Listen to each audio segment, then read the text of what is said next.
In this episode, we zoom back to the Algoran world of Ugantu, and specifically to its ever-growing Virai infestation zone. A merchant and his formidable bodyguard have just crash-landed on the surface, having escaped a deal gone sour in orbit. Knowing how little the Freeborn enjoy being cheated, the merchant now desperately tries to restart a decommissioned transmat pad. Unfortunately for the merchant, all of this activity has drawn the attention of the Virai. In their quest to escape the Algoran world, the Virai have now decided that capturing the merchant is the best course of action. Perhaps the Freeborn will trade them free passage from the world in exchange for the prisoner. However, if they wish to achieve this goal, they must move quickly, for even now, a Huck bounty hunter is on the trail. Will the rogue merchant be whisked away by the crab claws of the Virai, or will he return to orbit in shackles? Find out in this episode of the Tabletop Warlords. What's up, everybody? I'm Kevin. And I'm Sergey. And we are the Tabletop Warlords. And once again, we find ourselves playing a game of Beyond the Gates of Antares. Today, we're going to be playing scenario number 9, Recover at All Costs. But we have been playing a lot of the match scenarios, as is, right out of the box. And I'm starting to get pretty itchy to do something narrative. And so with that in mind, we're going to be adding some house rules to this scenario today. Today we will be playing 50 points, Force Level 1, and I will be bringing the Crab Claws of the Virai to bear. And I will be the Freeborn Bardosi Force.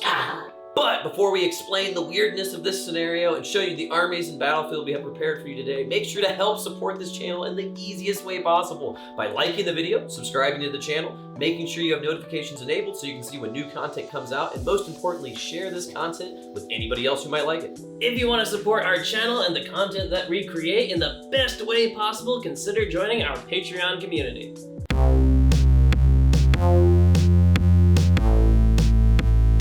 Now, like we said, we have added some house rules to the scenario, but we should probably tell you the base rules of the scenario as is. Now, it's very simple. Recover at all odds, or costs rather, is just a carried away objective. Kind of like the rogue drones, except there's supposed to be one drone in the center of the field. Now, in the rulebook, in the designer notes, it does say that the scenario can be quite fun if you replace the drone with something like an enemy commander or VIP that kind of like hides in the center of the board and always tries to return whenever it's not being carried. Now we're gonna take that rule and we're gonna run with it. So the first thing is that we're going to edit a little bit how the VIP works, and we're gonna use the VIP we used in past scenarios. Our house rule is that the VIP is going to generate a order dice every turn in which it is not carried, controlled, or contested. And the only thing that it is ever going to do when that dice is pulled is going to be a recovery order. The VIP is going to have a command of 6, so not that great. But if it can manage to do 3 recovery orders from the center point, it actually transmats away and the scenario ends with a draw. So they're trying to get away from both of us. Now, the really cool house rule we're adding is a whole nother model because we wanted to have this be fun and not just be a VIP that we can simply grab. And so the VIP in this scenario is going to have what we call the Maturin Bodyguard. The Maturin Bodyguard is specifically designed to be really cool, really hard to kill, and pretty heinous in close combat specifically. The Maturin Bodyguard is equipped as follows. It has a Maturin Assault Repeater, which is considered a twin-linked plasma carbine, hazard armor, and the Maturin Tonfa Maul, which is a special weapon we just created because the model looks so cool. And then it also has Somagraphs. Its stat line is Movement 5, Agility 4, Accuracy 6, Strength 8, Res 9, Initiative 5, and Command 8. It also has the special rules Tough 2 and Wound. The Maturin Tonfa Maul gives the Maturin Bodyguard 2 attacks in close combat at strike value 3. The Bodyguard also has its own set of AI, and it's actually really simple. Basically, anytime any unit goes into cohesion with the VIP, basically trying to pick it up, the Bodyguard considers that a charge and automatically countercharges as if it was performing a reaction. Now, it will never choose to sprint in this charge. In the resulting combat, if the Bodyguard is either not killed or actually destroys the enemy unit, it will consolidate as normal, and it's always going to be consolidating in a straight line directly back to the VIP. And any time that it goes back into cohesion with the VIP, it just goes right back to that original state. If this move does not get it back into cohesion with the VIP, an order dice is then generated for the bodyguard. And that order dice, when drawn, will always be used to execute a run order towards the VIP to get back into cohesion. Now, in this instance, the bodyguard can choose to sprint to bridge that gap. And anytime that cohesion brings it into contact with a carrying unit, for instance, that is considered a charge. Basically, the VIP has a bodyguard that's going to attempt to kill you, and if you can't kill it, it's going to attempt to always get back to protecting the VIP. It's going to be really fun.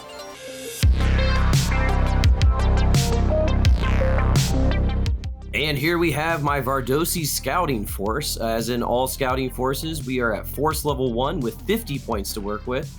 To fill in my core choices, I've taken 2 squads of Vardanari, each at 10 points base. Each have been upgraded to have an extra Vardanari warrior within the squad for 2 points, meaning they are both 12 points total. To complete my core selection, I have also taken a single Vardanari weapons team. It is 9 points base, but I have converted their plasma cannon into a compression cannon, which is free, meaning it's still just 9 points. For my last unit, I could not help but take the Huck Bounty Hunter. It just thematically made sense for the scenario. Now, he is 13 points base, but I have chosen to upgrade him with a batter drone for 2 points, and I've given him 2 more of his enhanced Angrus battle hounds, or whatever the heck these lizard vultures are, each for a single point, meaning the unit is now 17 points total. This means the force is exactly 50 points, represented by only 4 order dice on the battlefield. And here we have my 50-point Virai scouting force, and it is admittedly very simple. I've started off the list with a tertiary instance at 9 points and no upgrades. I have filled out the rest of my core choices with 2 separate constructor squads, both at 9 points. I have then taken a Hive Defender squad at 11 points and a Hive Defender squad upgraded to assault drones at 12 points.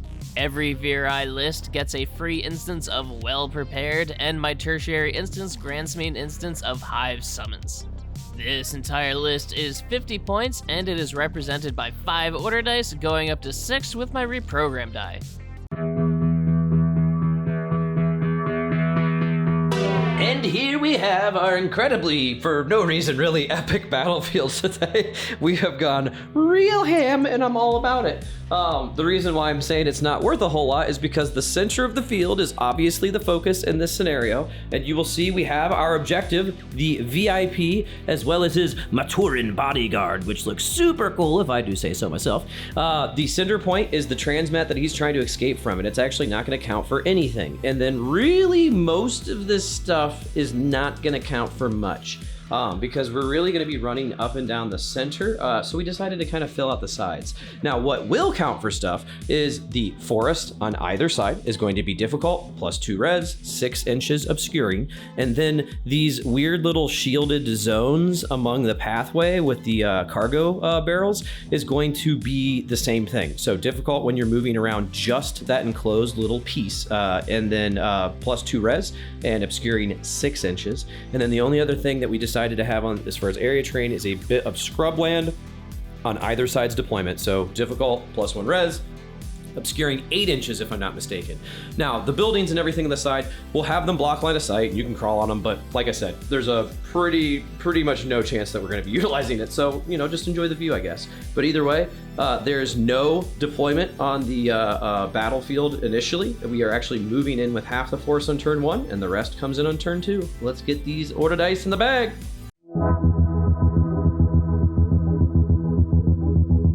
Going into turn 1, the Virai only have 3 order dice because they only get half their unit, and as such, the Freeborn only get half their unit, and it is 2 order dice. But there is always the order dice for the VIP as well. So let's get these in the bag and get this going. Turn 1, die 1.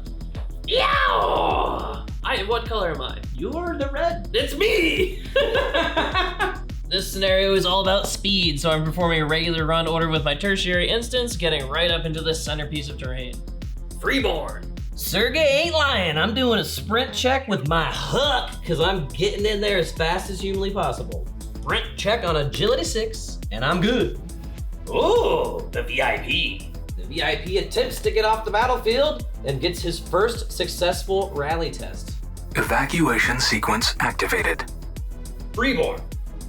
My Vard and Ari are going to join the fracas as well with a sprint run. Their agility is 5, and they get a pin. I have the last 2 order dice in the bag. With my first order dice, I am going to run onto the field with my assault unit. Now, obviously, the next thing I have to do is my reprogram dice. So I have to pass a rally test with my tertiary instance to give them another order dice.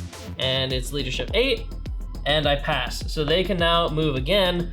I'm going hell for leather. I'm going to attempt to pick up this unit here. However, this angry boy is going to meet me in the middle by countercharging me. Correct. I have to do a sprint check, which I fail. On a 10, On a 10, but it doesn't matter. It's only not, 1 pin. Not a thing anymore, thank goodness, because that would be really rough with my low command.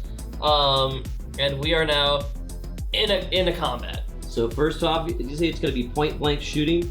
The bodyguard is armed with what is considered a twin link plasma. I will control it because you're fighting him. So it will opt to shoot rapid fire. Its hazard armor means it gets 6 shots, strike value 0. Accuracy 6 means it's hitting on 5s. And I will be also hitting on 5s. I don't have to reroll because he did not sprint. And I am strike value 3 with my fusion flamers. Virai going first. Wow, really good shooting. I don't get a reroll, but that's 3 shots that he's failing on 6. He gets to reroll 2 of them because it's up 2. Fails twice, but gets to reroll both. Oh, he fails He's twice. dead. He's dead. Screw your wound, fusion flamers. The poor Muraton still gets a chance to hurt you though. Wee vey. Not a very good chance. So 2 hits. That one's a lucky, so he didn't have to re-roll it. And that one misses too. So unfortunately, this bodyguard was not worth whatever his pay was. What is the strike value? 0? Okay, so I'm all good. I have suffered 0 pins and turned that turtle into stew. Whoops, I actually forgot. I do have a pins from sprinting, so that 5 misses. So I only hit Kevin 3 times. I have a res of 9, meaning it goes down to 6s. They have a res of 9. And that is no failures, my friend. Going into close combat, the Muraton bodyguard now hits on 9s at strike value 3. And I have 10 shots at strike value 2, all compounding like grenades. Oy vey. 10 hits from the Virai. I only missed once, and now, unfortunately for me, these all compound into just 1 strike value, like 20 hits. I hope this turtle rolls a 1. Ah! Let's see what happens back. 2 strikes, also hitting on 9s. Oh, I also missed with a 10. So 1 hit at strike value 3. And I'm good. Virai again. Once again, I not still, charging it's anymore. just so, it's so much damage that you're just failing on, or only passing on 1s. Will the turtle do it again? No, he rolled the exact opposite. So that is a wound, and So he since has he a has permanent wound, he pin now has now. a permanent pin. Yep. But the Muraton strikes back, this time hitting with both, and it's 2 strike value 3 hits. Oof. And I lose 2 people. So Sergey just gained 2 pins, meaning he now has more pins than I do. Now, I have to take the command test, which I actually passed. Okay, that's cool. So, I assume he just consolidates back to the leader. Yep, as per his rules. Yep, and I am going to then contest the objective. Turn 1, the Virai surged onto the field, piling onto the Muraton bodyguard, but he proved his mettle, emerging from the scrum of flame and claw victorious in combat. However, the VIP is now contested by the Virai warriors, making them a thorn in the side of the encroaching Freeborn. Going into turn 2, the Virai now have all 6 of their order dice. The Freeborn have all 4 of theirs. And since the VIP is contested, they don't get a dice. Let's see what happens in turn 2. Turn 2, die 1. Damn it, the Virai. Last turn went very strangely for the Virai, and has left me in a really weird position where I can't pass an order test to grab that guy, because technically it would be a run order, not a charge, so my Savage Strike wouldn't activate.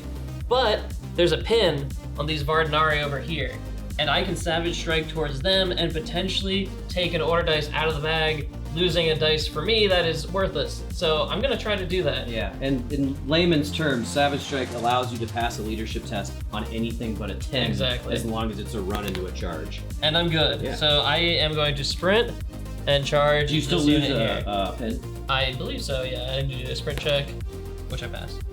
I am going to choose to attempt to react by standing and shooting. My initiative is 8, brought down to 7 with the 1 pin, so I'm pretty likely to do it, so I'm gonna go for it. 2, so I am going to be able to shoot, and now granted, I do have 1 pin, I just have to see if it's considered a fire order or not. It's considered a fire order, but you don't get the bonus, so I'm hitting on 5s, strike value 2, and I get 6 shots because I have 6 members. Ooh, so I got 2 luckies, 1 is going to stay. I don't have a spotter, so I have to re-roll these 4. Ooh!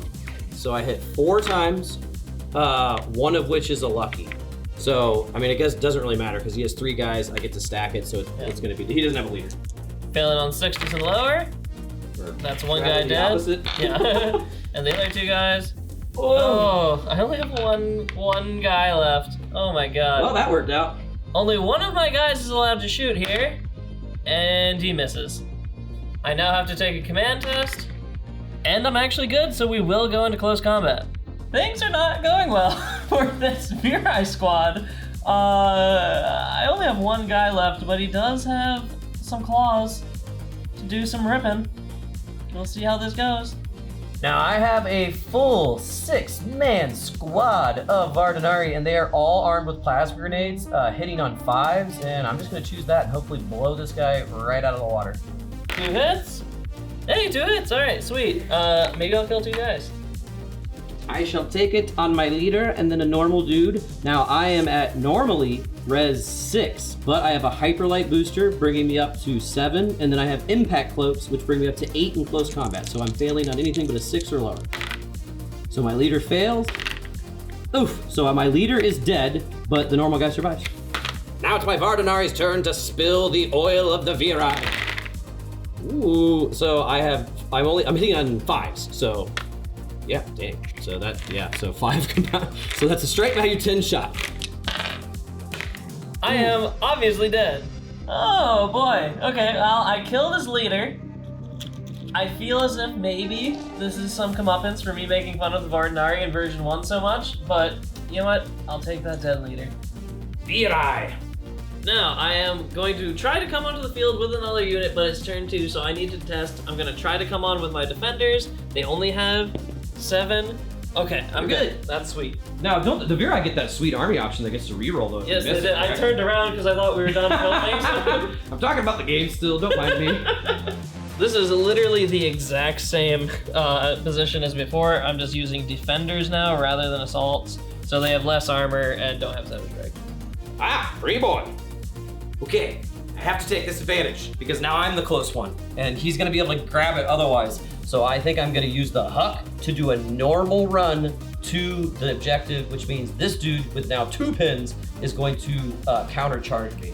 So we're gonna move these guys up and meet in the middle. Ah, the Huck and the Muraton, a rivalry known to the lores of many ancient Antaran races, now playing out on our very battlefield today. The shooting is easy. The Muraton has his twin-link plasma carbines. Sergei is now controlling him. Sergei, will you do 2 shots at strike value 2, hitting on 4s, or would you like to do 6 shots, hitting on 3s, strike value 0? I will choose to do 6 shots at 3 with the Turtle Man, because I want to get pins on that unit. Now with the Huck, his dogs are, enhanced Ongris, or Ongris, I can't remember how to pronounce them.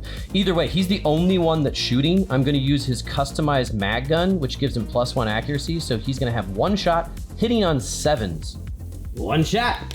Woo, that's a 9, but I do have a spotter.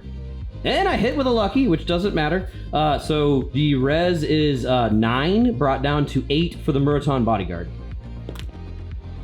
And he's good. 8, he is fine. The bodyguard shooting, hitting on 3s. Wow, I got a lucky and a 3, which hits. I'm going to use the lucky to kill off his Mediprobe. I will take the last hit on the Huck, and he is fine, but I do get a pen from shooting. Now, going to close combat, once again, the bodyguard has 2 attacks at strike value 3, hitting on 9s. And this is where the Huck is going to... I'm getting this battlefield out of the way, it looks terrible. The Huck comes into its own because he has Electrolash, which means he hits 3 times the strike value 1, but each of his dogs provides 2 hits at strike value 2. With the bodyguard, 2 hits, strike value 3. I will take both on dogs, which save on 5 or lower. Oof, so 1 is dead, so I've lost 1 dog and gained a single pen. And now to destroy him. Okay, everything hits but these 2. So everything is strike value 2, meaning he fails any of these rolls on 8 or above. Yeah, he's... Well, actually, no. So, wow, he actually only failed 1. And he's going to obviously reroll with tough. And he's good. He did. This thing is invincible. I do have to pass a leadership test. I have Somograph, so it's anything but a 10, and I'm good. Well, not me, but the neutral character. The turtle strikes back. Double hits. Taking it on the dogs again. 1 fails, 1 passes. Or no, both fail. Oh my god, he just killed 2 dogs. Oh my god, I'm gonna die. Why can't we have luck like him? Really? Die, you bastard. Okay, everything hit again.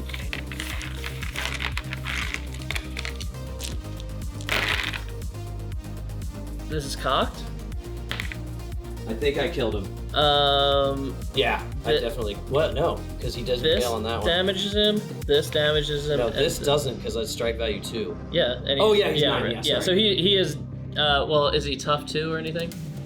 He's tough 2, but it doesn't matter, he still dies. Because he can't reroll. Yeah, he can't roll. So he is actually finally Oy gone. vey. Wow. The Huck is probably happy because it's proved its ancestral honor by besting the Muraton in close combat. But I do have 4 pens and I've been reduced to more than half or less than half the squad. Which is, let me just Insane. interject. Absolutely insane. Bring this turtle back, okay? This guy has killed 2 of the strongest close combat squads in the game, and he's not even that amazing. He's just like the most hardcore Muraton in the existence of Muratons. All he is a hazard guy with an extra gun and a better close combat weapon. He's insane. But my whole point is I have to take a command test now at leadership 4 or lower. Or I'm sorry. Oh, I guess I'm leadership 9. That's what's up. So I have a 50-50 chance now that I'm just gonna be immediately like broken. Well, Super cocked. that was terrible. 6! So I totally fail, and the Huck now retreats off the field. Freeborn, what are you gonna do with it? I don't know. I am going to bring on my Vardanari weapon team with that beautiful compressor cannon. I roll a 2 for their arrival check, so they're good to go. Got a battlefield to protect, even though he's not going to shoot. And I'm going to be firing the 1 shot. I have, it's 20 inches effective range, unfortunately, but it is 40 long, so I'm at 31. So I'm going to be hitting on, let's see here. That would be 4s. I do get a reroll, and it'll be strike value 5. Rolling to hit. Oh, it misses. Oh, and it's a dud. No rerolls. Virai. My next move is obvious. I'm going to try to reprogram this unit, and I pass See it, sorry. and reprogram them. As with reprogram, that dice goes back into the bag.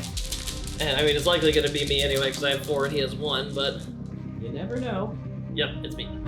Yeah. Yeah. Again, this is pretty obvious. A run and a sprint with my warriors. They fail their sprint, but they are able to move 18 total 12 inches. inches there, so Oh they my can pick God. him up and move 6 inches back. back. Oh my God. And we'll just say it's this guy who has him in tow. Yep. Yeah, it's actually specific in carried objectives. Who carries the objective? This guy's had a really weird day. He's witnessed a shark fight a turtle, who also fought mechanical crabs, and now he's wondering what kind of snacks the mechanical crabs are gonna have back on their ship. Yeah, because he's definitely a hostage now. We just realized that I can't actually sprint with the objective. So we're going to assume that that would interrupt my movement because I was exactly 12 inches away, which would have been the maximum I could have moved with a single run. Now, in gentlemanly combat, I'm gonna just completely rehash Sergei's run order because that's our sprint order because that's crap. He shouldn't have this pin. If he wasn't allowed to sprint with it anyways, he wouldn't have. I appreciate that. That makes sense. And that will be my actual final position. I am in possession of the objective, but can't do anything else. Virai! My constructors are going to run onto the field. They need to pass a command check, which they just barely do. Just kidding, they're actually command 6, but I have my army option Hive Summons, which I will attempt to use, and fail, so they do not actually come onto the field. Virai again. I'm gonna do the same thing. I figured it. And another command test. Hey, You're good this these time. guys did it. They ate their metal Wheaties. Virai again. And I'm going to attempt to reprogram, and I pass, so their dice goes back in the bag. And dropping the dice back in the bag, shaking it up. There's only 2 of them in there. Yeah, but say. This one I will be able to feel the warmth. There's no such thing as feeling the warmth of dice, Sergei. Wait, I'm gonna prove it, okay? This one feels warmer. I was right. You son of a bitch. You cheating son of a bitch. Yeah, that's why I say you have to take your hand fully out of the bag. Okay, letting them cool. I'm gonna put some friction heat on both of them. Oh my god! This isn't even that important of a point. It's not. It's me. And I'm just running up to this other squad. It's just redundancy is the name of the game with the Virai at this point. No, I'm gonna regular run. Oh, okay. So just 10 inches. Yeah, exactly. Because they're here as a fail-safe. I hope to not have to use them. The last order dice in the bag is mine, and I only got 1 unit left. It's my Vardinari, which is off the field. So first, I have to see if they actually were gonna come in at all. Which, oh my god, I almost got 10. So yes, they are. But then that is 15 inches, a sprint. 3, so I don't use a pin. So I guess it's the best position ever, and that is the end of turn 2. In a shocking aquatic-themed melee, the Turtle Man has rebuffed both crab and shark, only to be replaced with another swarm of crabs. The Virai now dominantly hold the center of the field, but the Vardinari are poised to strike back, and they have a withering amount of firepower.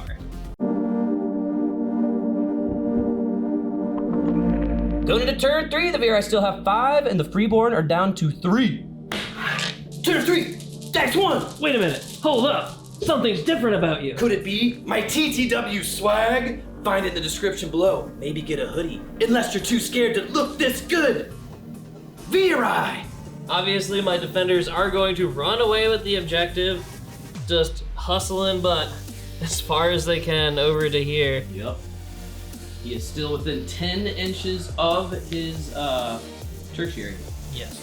And this is my final position, tantalizingly close to the edge of the board. VIP's like, oh no, oh no. Come on, Freeborn.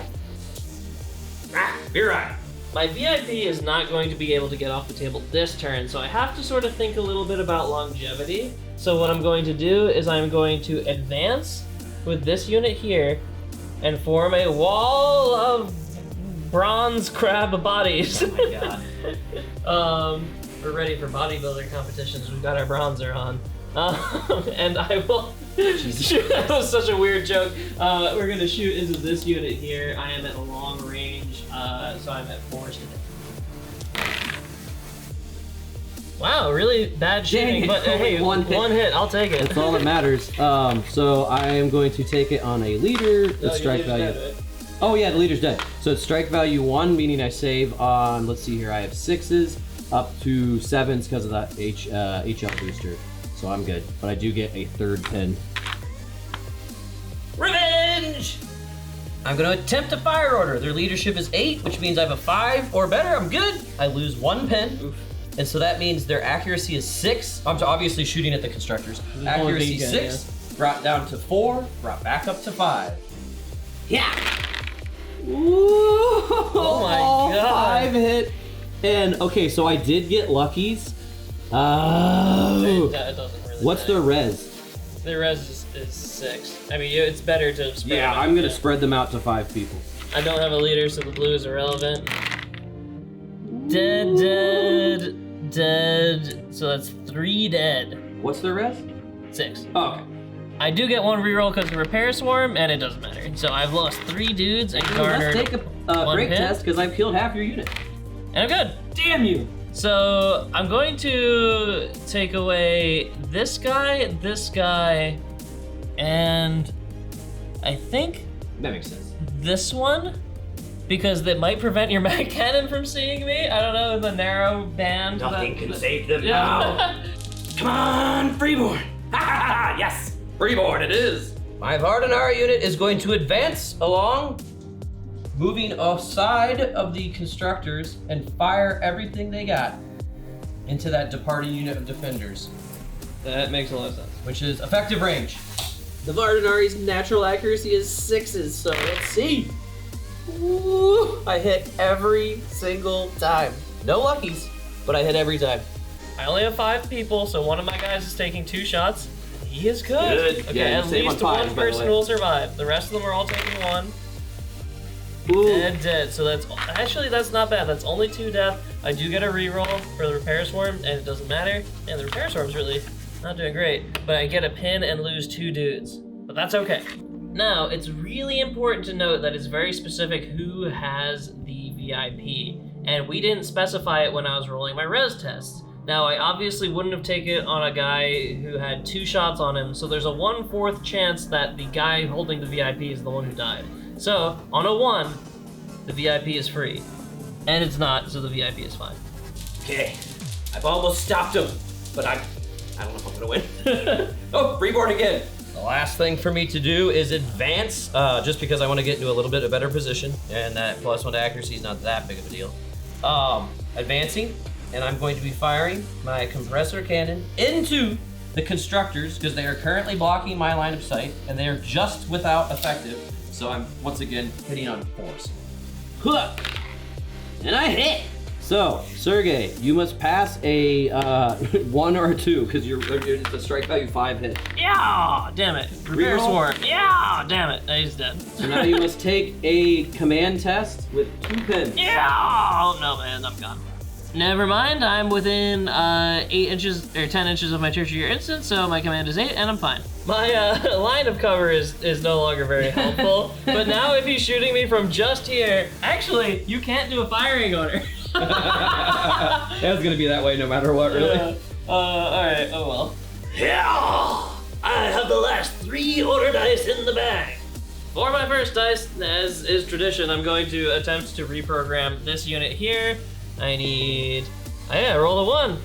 And then they need to actually roll to recover their dice, which they do. So they lose their pin and recover their dice. Now that that's done, I am going to run with this unit. Makes sense. I think Sergey's about to win. And I'm going to get as around this piece of terrain as I can. This unit will attempt to grab the objective. Win Sergey the game. However, they have been historically unreliable. Oh, come on! That's so awful. Now, the only thing I can do is move my tertiary instance, who is just like a 1/10 of an inch away from the edge of the Yeah. board, so he can't win the game for me here. What he will do is move here, pick up the objective via the handoff, and finish his move over here, thus blocking some line of sight, hopefully. Yeah. I don't know how I'm gonna be able to stop this. It's all come down to this. The net of the Freeborn plasma fire could not hold the VIP in check. He stands poised to be captured by the Virai, but things can go poorly.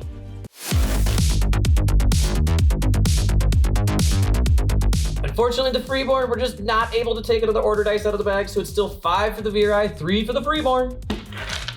Turn 4. The turn in which I am victorious.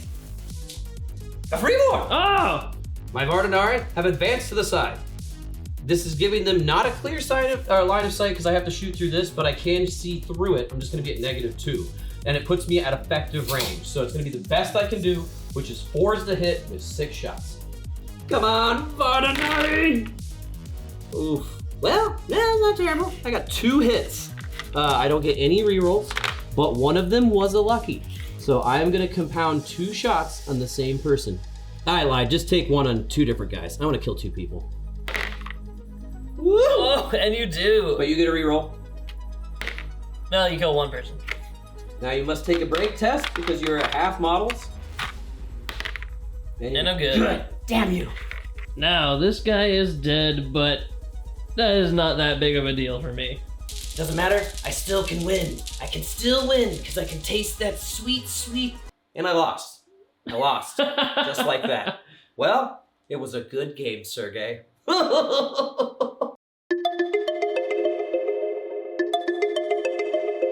Even though I lost, that was really fun. The scenario, I would say, is usually pretty boring because it's so frictionless and yeah, well, you it's just meant to run be up to the front. a super quick scenario, but Yeah. it usually leads to somebody definitively winning without a whole lot of back and forth. Well, and it's funny because in the designer notes it says that that's not likely to happen. But I feel like in every match that we've had, it's like someone's usually pretty quick to get up there. Yeah. And especially like the Virai, the reprogramming ability means that Makes them very good at it. Yeah. So it's like I feel like I'm always fighting against opponents who have units that can get up there pretty quick. So the Virai are definitely the best at this because you can't. Oh, Virai are amazing. You can't use like infiltrators, so like not a whole lot of, and then the Gar obviously with their dual order dice a lot of times. But either way, but the whole thing was I was happy that the weird rules that we added worked out. Yeah, no, I really liked the what was he called again? Oh no, we can't remember our own name. It doesn't matter. The Turtle Man. the angry, strikey Turtle Man was actually really fantastic. Maturin, boundary guard, sorry. Yeah. He was sweet. He really added that needed friction into the middle of the field. Yeah. That locked us in there and slowed us down and gave us like kind of like a tar pit that we had to get out of. And that was my whole point in the idea was that I wanted it to be, because it's like, it felt weird to me thematically because you're basically just there's no modern combat equivalent where you're just literally like running up grabbing something and like running away as fast as humanly possible. Like you're gonna, you know what I mean? I don't know. But either way, I was also excited to add this little dude. I love this miniature. I probably finished painting him like 5 months ago or something like that. Yeah, we've been trying to fit him in somewhere for a long time. He was always intended to be the bodyguard to the VIP model I made when I did that. I just had never gotten out. So now we have some rules for it. So I can't wait to see him in other fights where maybe Sergey or I actually get to employ him as like by one of our commanders or something like that because it'd be really fun. So, but either way, it was a fun scenario. And if you guys enjoyed it as much as we did producing it for you guys, please help us support our channel in the easiest way humanly possible by just liking the video, subscribing to the channel, make sure that you have notifications enabled so you can see when new content drops, and absolutely share this content with anybody who you might think would enjoy it as well. If you want to support the channel in the best way possible, consider joining our Patreon campaign. Our patrons are the dopest people in the entire universe. And that ain't no joke. And on the note of patrons, we have 2 brand new Tabletop Warriors, Jag 301 and Oliver. They are wielding their battle mauls just like the turtly warrior that we featured in today's battle report. We welcome you to the fold. And while we're at it, we thank our amazingly loyal council of commanders, Amelia, Nick Hobbs, Elizabeth Allen, Will Connell, and Les Stevenson. We look to the bravery of our warlords, Knight Silver and Michael Crow. And with our last dying breath, I don't know how we're dying, we hail to the dual emperors themselves, John Roberts and Kestrel. Long may they reign.